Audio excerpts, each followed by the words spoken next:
Assalamualaikum warahmatullahi wabarakatuh.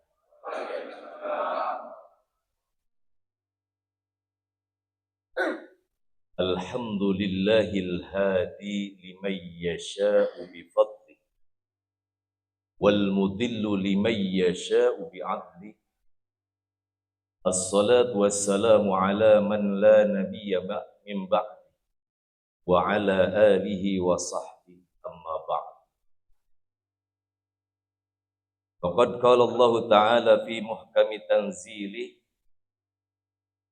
wa idza sa'alaka ibadi anni fa inni qarib ujibu da'watad da'i idza da'an falyastajibu wal yu'minu bi la'allahum yarshudun. Wa'afani Allah wa iyyakum ajmain. Amin. Allahumma ij'al hadza ijtima'an tamman khalisan mukhlisan liwajhika wa sababan linaili mardatika bijahi sayyidil mursalin wa imamil muttaqin sayyidina wa maulana Muhammadin wa ala alihi wa sahbihi ajma'in walhamdulillahi rabbil alamin. Hadirin hadirat jamaah salat subuh Masjid Quba yang dirahmati Allah Subhanahu wa taala. Alhamdulillah, Ramadan meluncur pesat. Gak berasa udah di hari ke-11 kita berada di bulan suci Ramadan. Dari awal, bahkan mungkin sebelum Ramadan, banyak sekali asupan-asupan bagaimana supaya Ramadan ini benar-benar mempunyai nilai yang sangat tinggi untuk pribadi kita masing-masing. Sehingga dengan apa yang kita tahu bersama, bahwasanya Ramadan ini adalah bulan di mana Allah Subhanahu wa taala banyak memberikan jamuan-jamuan yang luar biasa dan tak ada di bulan-bulan yang lain. Amal ibadah kita dilipat gandakan pahalanya. Dan di antaranya juga ada yang namanya segala permohonan kita, doa-doa kita diijabah oleh Allah Subhanahu wa taala dengan berkahnya bulan suci Ramadan.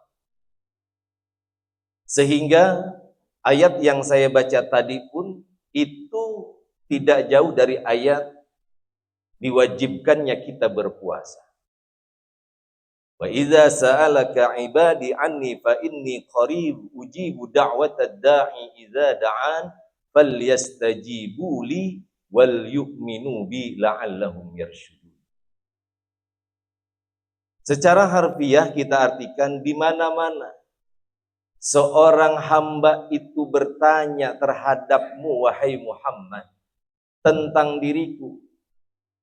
Kalau ada umat-umatmu nanya tentang Allah, tentang aku, kata Allah, bilangin sama mereka, fa inni qarib, aku itu dekat. Dekatnya Allah Subhanahu wa taala lebih dekat daripada min hablil warid, daripada urat-urat yang ada di leher kita ini. Allah dekat bagi hamba-hambanya Allah yang mau mendekat. Allah akan jauh kalau hambanya menjauhi Allah. Fa inni qarib, sehingga dengan dekatnya Allah Subhanahu wa taala ujibu da'watad da'i idza da'a. Allah akan senantiasa menjawab, mengabulkan permohonan hamba-hambanya yang dekat dengan Allah ketika mereka benar-benar meminta kepada. Tapi dengan syarat fal yastajibuli. Ingat, kita dikasih rumus dalam Al-Fatihah, iyyaka na'budu wa iyyaka nasta'in. Kata Allah, laksanakan dulu perintahku. Makanya iyyaka na'budu, ibadah dulu kita kepada Allah, baru wa iyyaka nasta'in. Ini kita enggak banyakkan ibadahnya, kurang mintanya banyak. Falyastajibu li wal yu'minu bi, dan berimanlah kepadaku iman dengan sebenar-benarnya keimanan, dengan sebenar-benarnya keyakinan. Sehingga dalam sebuah hikmah, dalam kitab Hikam karangan Ibnu Athaillah As-Sakandari, ini kita diajak untuk naik level, ya. Kalau kita berdoa kepada Allah selama ini konsepnya kita itu adalah hamba Allah yang butuh, maka dalam kesempatan ini saya akan ungkapkan sebuah hikmah dalam kitab Hikam mengenai bagaimana si doa yang sebenarnya untuk level-level yang sudah kelas tinggi. Apakah doa yang selama ini kita lakukan itu sudah benar atau tidak? Ya. Jadi ingat, kita lagi diajak naik level dulu sama Ibnu Athaillah nih dalam kitab. Apa kata beliau? Talabuka minhu ittihamun lah. Yang pertama, memintanya engkau minhu dari Allah, ittihamun lahu, itu adalah prasangka buruk bagi Allah. Ada di antara kita yang selama ini ada yang mendawamkan doanya itu dengan cara sholat duha. Ada yang dawam baca waqiah. Ada yang qiyamul lail. Berharap mudah-mudahan Allah kasih rezeki yang banyak. Betul apa betul? Baca sholawat, doanya bertawasul dengan sholawat, mudah-mudahan Allah kasih rezeki yang banyak. Kata Imam Ibnu Athaillah, kalau seandainya doa kita yang selama ini kita dawamkan, yang selama ini kita panjatkan karena alih-alih takut Allah tidak memberikan apa yang kita enggak pinta, maka kita sudah bersangka buruk kepada Allah Subhanahu wa ta'ala. Kok bisa? Bayangkan, sekarang kita tahu mereka yang beda akidah dengan kita. Mereka berdoa bukan kepada Allah, walaupun katanya mereka berdoa. Tetapi pada hakikatnya, semua makhluk Allah Subhanahu wa ta'ala yang memberikan semua rizkinya itu Allah. Makanya Allah menguatkan dalam Al-Quran, وَمَا مِنْ دَابَّةٍ fil ardi illa 'alallahi rizquha. Jadi kalau urusan rizki, kita selama ini kan yang dipinta rizki mulu ya. Pengen banyak uang mulu, pengen jadi orang kaya rata-rata di antara kita. Kesononya ntar kalau udah kaya pengen naik haji, kalau udah kaya pengen jadi ahli sedekah, kan gitu ya. Tapi yang pertama minta rizki yang banyak mulu. Padahal dipinta nggak dipinta yang namanya makhluk Allah, semua Allah sudah zaminkan yang namanya rizkinya. Wa ma min dabbatin fil ardi illa 'alallahi rizquha. Jadi kalau seandainya kita berdoa selama ini, kalau seandainya ketinggalan duha, ya Allah pantas rezeki seret karena gara-gara saya nggak duha. Nah, ini sudah punya prasangka buruk kepada Allah, kata Imam Ibnu Athaillah. Kalau Allah tidak memberikan itu gara-gara kita tidak berdoa kepada Allah. Oh, kalau begitu nggak usah doa aja ya. Itu nggak kira-kira? Nggak begitu juga. Terus apa fungsinya kita berdoa sekarang? Fungsinya kita berdoa kepada Allah bukan berarti kita berprasangka buruk. Kalau nggak doa Allah nggak bakal kasih. Tapi berdoanya kita adalah niat untuk menunaikan apa yang diperintahkan Allah. Ud'uni astajib lakum. Karena tugas makhluk, tugas ciptaan Allah adalah bagaimana? Wa ma khalaqtul jinna wal insa illa liya'budun. Ibadah itu taat. Ibadah itu tunduk patuh dengan apa yang telah Allah perintah. Yang pertama. Jadi sekarang mindsetnya dirubah. Ketika kita berdoa kepada Allah, jangan punya anggapan kalau seandainya saya nggak bangun malam, kalau seandainya saya nggak baca waqiah, kalau saya nggak baca sholawat, saya nggak bakal dikasih sama. Ingat, Allah akan ngasih kita walaupun tidak. Terus, berarti saya nggak harus berdoa? Bukan begitu. Di antara tanda orang-orang yang tidak mau berdoa, berarti dia tidak tunduk dengan perintah Allah. Tetapi doa bukan cara, bukan jaminan untuk bagaimana Allah memberikan rizki kepada kita atau memberikan apa yang kita inginkan. Kenapa? Karena Allah mengetahui apa yang menjadi kebutuhan. Yang pertama.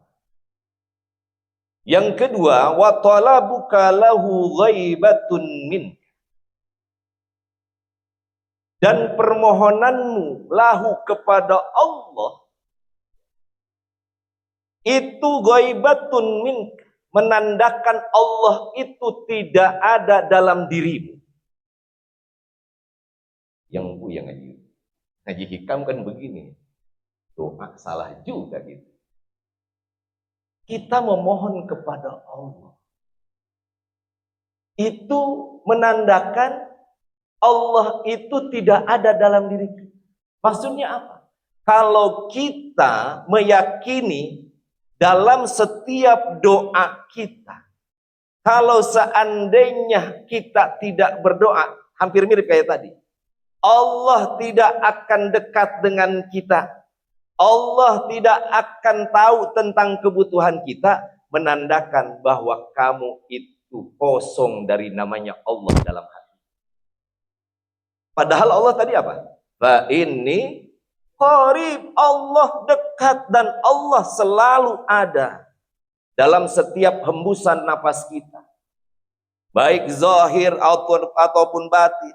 Walaupun secara mata kasat kita Allah sekarang tidak nampak, tetapi nampaknya Allah dengan sifat dan keagungannya. Bagaimana Allah menampakkan sifat keagungannya Allah Subhanahu wa taala? Wujudu hadhil makhluqat, adanya seluruh makhluk ini menandakan adanya Allah, dan Allah akan selalu dekat dengan hamba-hambanya. Buktinya kita nafas, siapa yang ngatur nafas? Allah. Gak ada di antara kita satupun yang bisa ngatur nafas kita. Ada yang bisa ngatur 1 menit sekali nafas. Kira-kira hidupnya berapa hari kira-kira kalau begitu? Atau saya mau 1 menit 10 kali nafas saja. Itu sudah idhirari. Allah yang mengaturnya. Kita atur aja bisa ngos-ngosan. Detak jantung kita, siapa yang mengatur itu? Ada yang mengendalikan? Tidak ada kecuali Allah Subhanahu wa ta'ala. Dan itu adalah kebutuhan kita.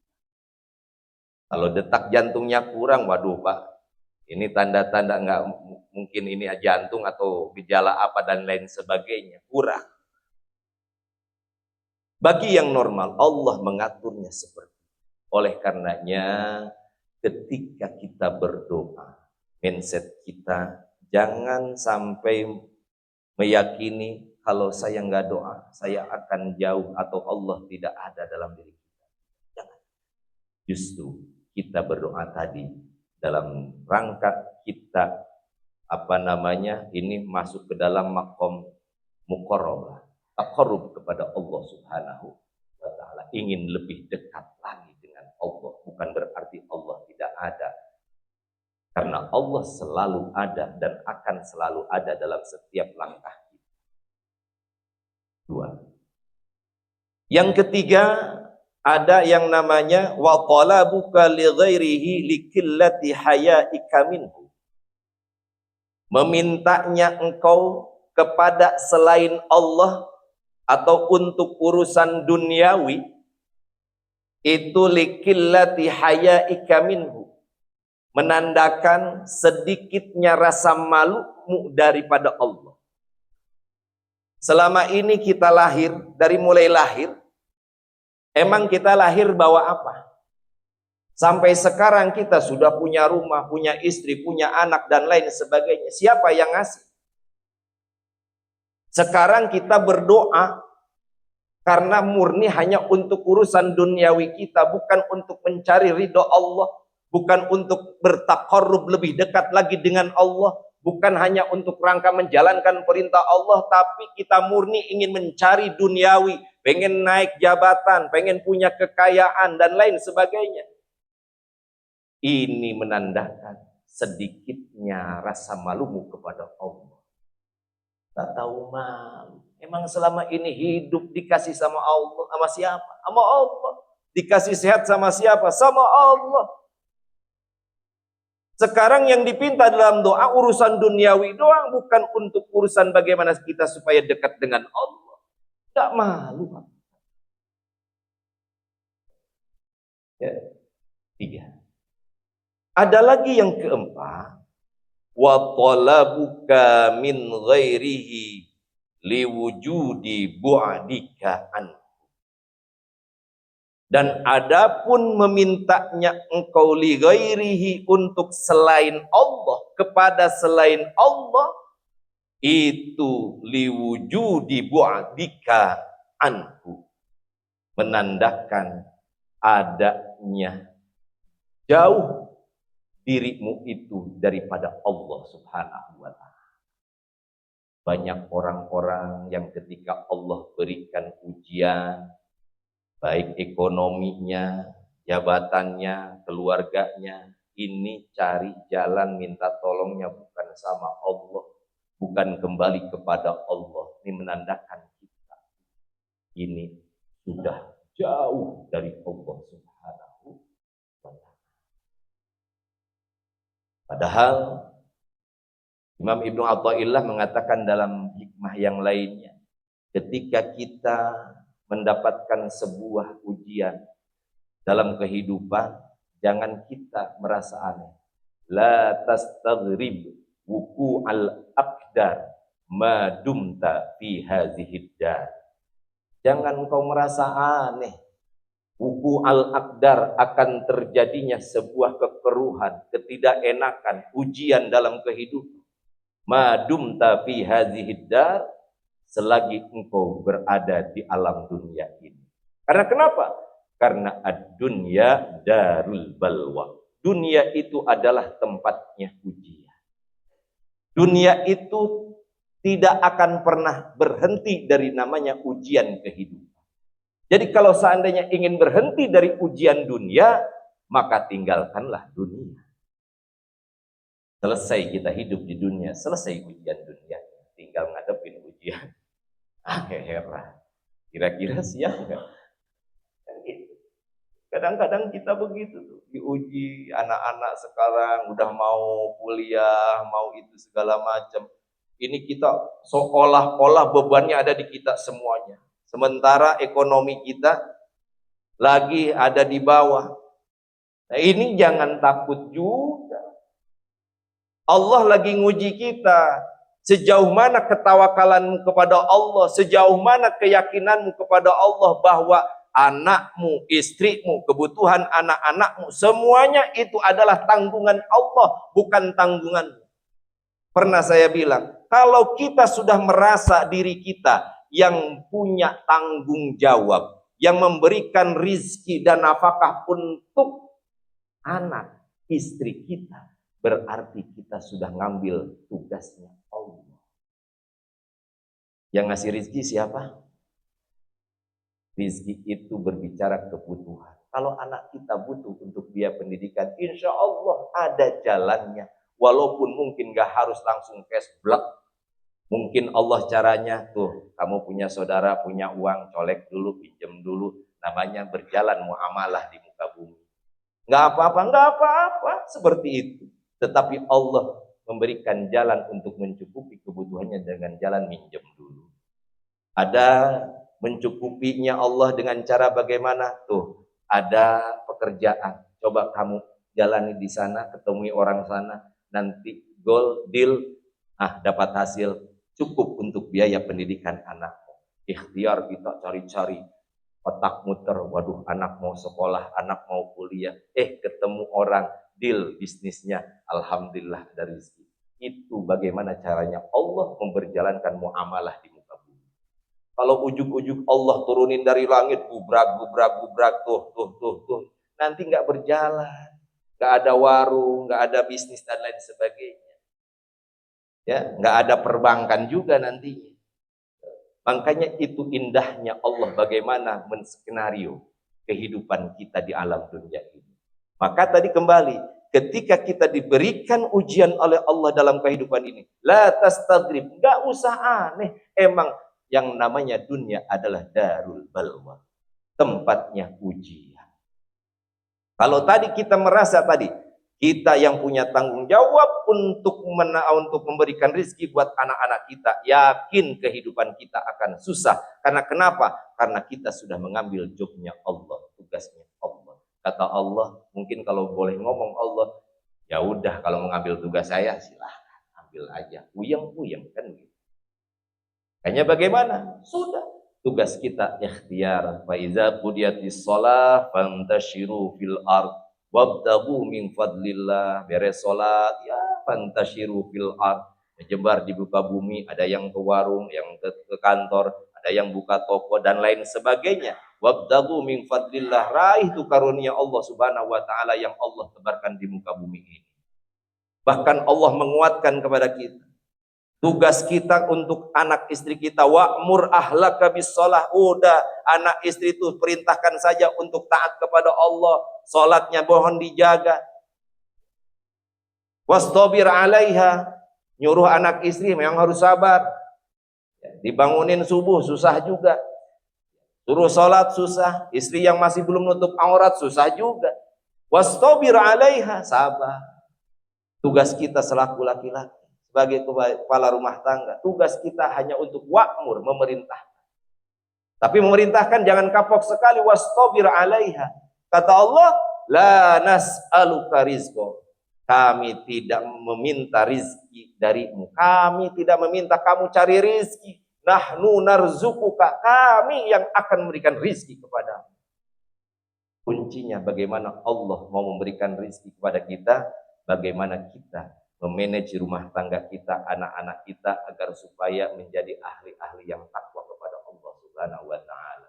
Lau anna ahlal qura amanu wattaqau la fatahna 'alaihim barakatim minas sama'i wal ardh.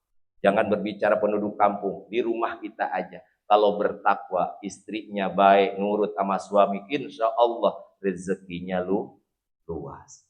Itu ya.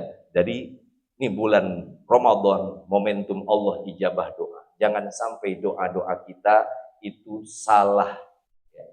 Jadi ketika kita berdoa, yakini doa-doa kita ini adalah murni karena kita ingin mendekatkan diri kepada Allah, karena kita menjalankan perintah Allah. Urusan nanti Allah memberikan apa? Allah yang maha tahu. Segala kebutuhan kita, semuanya Allah sudah tahu dari A sampai Z. Cuma kadang-kadang kita kurang percayanya sama Allah. Terakhir sebelum ditutup, apa sih yang layak kita minta kepada Allah? Ada doa yang diajarkan oleh Rasulullah SAW, 3 hal doa yang sangat luar biasa untuk kehidupan kita. Apa doanya? Allahumma inni as'aluka ilman nafi'an wa rizqan thayyiban wa amalan mutaqabbal. 3 itu. Yang pertama kita minta sama Allah, ya Allah, saya memohon kepadamu ilmu yang bermanfaat, ilmu yang akan melahirkan kebaikan-kebaikan, bukan hanya untuk diri kita, tetapi untuk orang banyak. Makanya di antara amal yang tidak akan putus apa? Al ilmu yuntafa'u. Ilmu yang diambil manfaat. Ilmu apa saja, bukan hanya mengajarin Al-Quran. Mau itu kedokteran, mau itu teknik sipil, mau mesinnya, mau IT-nya. Ketika ilmu itu bermanfaat untuk kebaikan, maka ilmu itu adalah ilmu yang bermanfaat dan pahalanya akan mengalir sepanjang kita nanti sampai yaumil qiyamah. Walaupun kita sudah meninggal dunia, tetapi pahala kebaikan daripada ilmu yang manfaat itu akan mengalir kepada kita. Maka Rasulullah mengajarkan tentang al-ilmu yuntafa'u. Yang kedua, warizqan thayyiban. Rizki yang baik, rizki yang halal, rizki yang membawa kebaikan untuk kehidupan kita dunia maupun akhirat. Rizki untuk perbekalan kita ibadah kepada Allah. Ketika diberikan kelebihan rizki, ada yang kita sisipkan untuk bersedekah. Makanya tadi nyambung daripada amal yang tidak akan terputus, shadaqatin jariyah. Rizki kita sedekahkan, mengalir. Kalau kita sedekahkan kepada hal-hal yang baik, insya Allah pahalanya mengalir sampai yaumil qiyamah. Dan yang ketiga, wa amalan mutaqabbal.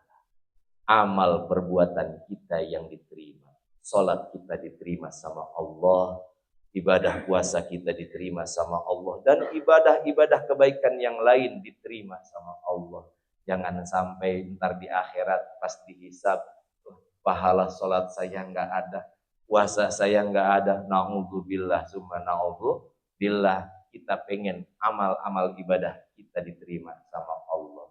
Kunci untuk bagaimana kita supaya amal ibadah diterima, memaksimalkan ilmunya dalam ibadah. Kalau kita mau umroh aja ada manasik, masa sholat yang setiap hari kita nggak pernah belajar sholat, bagaimana wudhu yang benarnya, bagaimana niat sholat yang benar, apa pembatalan sholat, itu harus kita kuasai. Kemarin mau Ramadan ada manasik saum namanya, manasik puasa harusnya. Pembelajaran tentang puasa agar supaya puasa kita benar-benar maksimal dan sempurna diterima oleh Allah Subhanahu wa taala. Karena Rasulullah sudah wanti-wanti, kam min shaimin laisa lahu min siyamihi illal ju' wal 'aths. Banyak orang yang berpuasa tapi dia nggak dapat pahala puasa, cuma dapat lapar dan haus saja. Nah, ini fungsinya ilmu untuk ibadah. Makanya saya yakin para jamaah, ahli ilmu, ahli majlis taklim terus menggali tentang ilmu bagaimana ibadah kita supaya sempurna dan diterima oleh Allah Subhanahu wa taala. Mudah-mudahan ada manfaatnya ya. Mudah-mudahan Ramadan ini segala hajat-hajat kita oleh Allah Subhanahu wa taala menjadi prioritas untuk dikabulkan. Dan mudah-mudahan yang sakit saat ini Allah angkat sakitnya, digantikan dengan kesehatan yang sempurna. Yang Allah berikan ujian dalam masalah ekonomi, mudah-mudahan Allah berikan keluasan rizki yang halal, yang banyak, yang baik, bermanfaat dunia dan akhirat. Yang saat ini diuji dalam berbagai hal, mudah-mudahan Allah berikan jalan keluar sehingga mendapatkan kebahagiaan dunia maupun akhirat. Yang saat ini ibadahnya masih kurang, berkah Ramadan mudah-mudahan Allah angkat derajatnya dengan menaikkan kualitas ibadahnya. Amin ya rabbal alamin. Wallahul muwaffiq ila aqwamit thoriq. Wassalamualaikum warahmatullahi wabarakatuh. Ya, salam malam.